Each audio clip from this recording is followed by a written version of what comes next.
To give you a little background on my situation, in case you're new to my channel, my ex left me a month after I had my son for someone else who he then married, had kids with, and so now this person is my son's stepmother. So when I tell you, if I can get through that situation, you can get through whatever it is that's in front of you right now, whether you have been discarded or whether maybe your ex just moved on really quickly. I've talked to enough people over the years, and most people aren't exactly intimidated by the other person or the new relationship. I wasn't intimidated by her, but there were two things that I kind of stayed stuck in, and this is what was triggered in me when I saw this person. For me, I was stuck in sadness for a really long time and annoyance. I would say I was more annoyed by this person than I was triggered by like jealousy or envy. Because let's all be honest with ourselves, if this person now has your ex, this is not something that we're jealous of. I think most of us are sitting in the same pool where we're just annoyed by the situation and we're saddened by what it is that we have to go through. The sad part had absolutely nothing to do with her. She was just the other woman. The sad part was about the same things that you guys have felt. Number one, I lost my family. I lost what I thought was my support system. I lost the dream of how I thought my life was going to go. Having to realize that the person you were in a relationship with or in a marriage with was not actually the person that you thought they were is something that is really hard to accept. And every time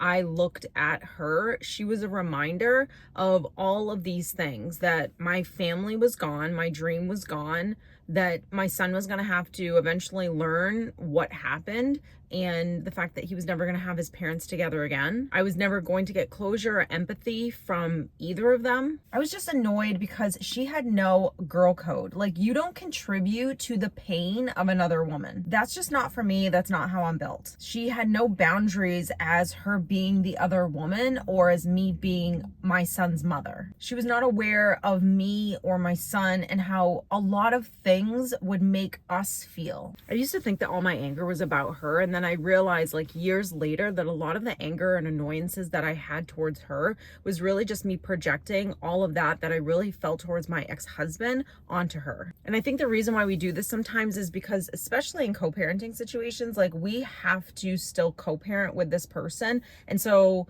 we have to be able to have some kind of relationship with them, but we're still upset, we're still sad, we're still annoyed, we're still angry, and we have to put that somewhere, and it always ends up getting put on the other woman. So she became the target because it was just easier to put it on her than it was on my ex. Another huge reason why I was angry was because really she contributed to the breakup. The fact of the matter is that this person did contribute to the pain that you're feeling right now. And don't get me wrong, she also then contributed to her taking time away from me and my son. And now that's on another level. When Mama Bear starts coming out and you start interfering with the time that I would have with my son, then all bets are off. That just cuts deep on another level. Seeing your ex with someone else, if there's no like co-parenting going on and you don't have to really like engage with them, but seeing them move on so quickly and you see this person and you start thinking and creating stories about this person that are just not real. You of course start thinking that they're happy, that they found the one, that this person is just so perfect, that they're able to give your ex everything that you unfortunately weren't able to give them. And then you feel bad about yourself for not being able to give them, like there was something wrong with you. When there was really nothing wrong with you, you just weren't the type of person that was ready to put your ex on a pedestal because they didn't deserve to be on one. Now, let me just be clear. Everything that I'm about to say took years for me to do. This is not something that you're just going to chat GPT it. You're going to find the 5 steps on how to kind of move on and not be triggered by a person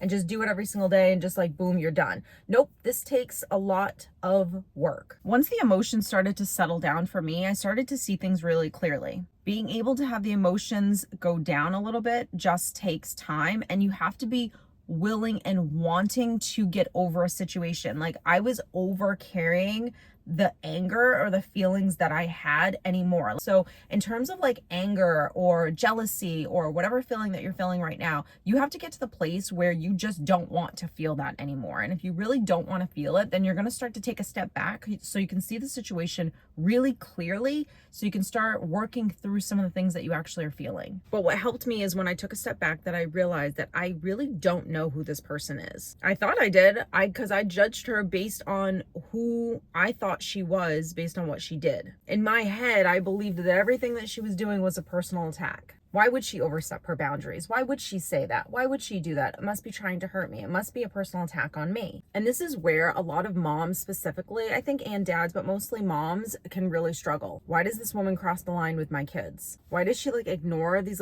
unspoken, just common sense rules? Here are the 3 things that I really kind of had to start learning and practicing and reminding myself of constantly. Number 1, a lot of people genuinely do not understand boundaries. Number 2, some people are so insecure that in order to make themselves feel like they're good enough, they have to be overly involved. And I think for my situation, and if you're dealing with anything similar to me, a lot of that has to do with guilt. Most people just lack emotional maturity and empathy. And that doesn't necessarily mean that they're narcissistic. It just means that they're just emotionally immature. They don't understand that it's not just about me and how I feel and my impulses and what I want to do. But if that person is wounded, which they very much are, then they're going to do whatever they possibly can to feel good about themselves to fill that void. So you are wounded as well. And you were doing similar things. They just looked a little different than this person kind of did them. And here's for all the mama bears out there, because I think sometimes we need this reminder,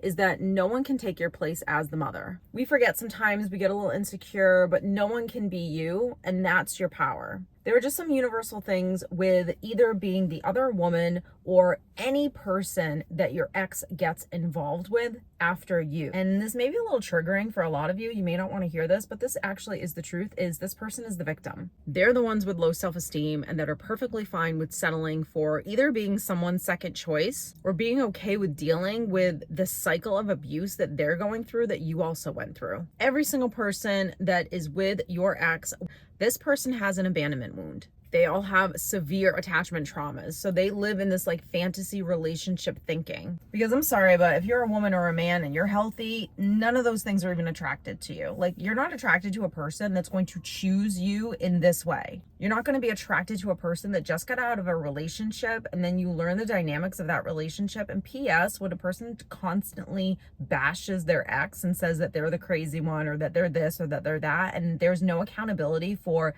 what they did in the relationship as well, that's a huge red flag. And when you're healthy, you know that. And when you're healthy, you're not attracted to it. This is not about your ex flaunting their new relationship. This is not about your ex leaving you for another person and now you feeling really insecure about that. This is all about you. It's about how you feel being in the situation that you're in, and working on your self-worth and confidence and self-esteem is going to be the only thing that you're going to need in order to actually heal from this experience. Because you being so triggered by this person, that means that there's just stuff inside of you that you haven't tended to.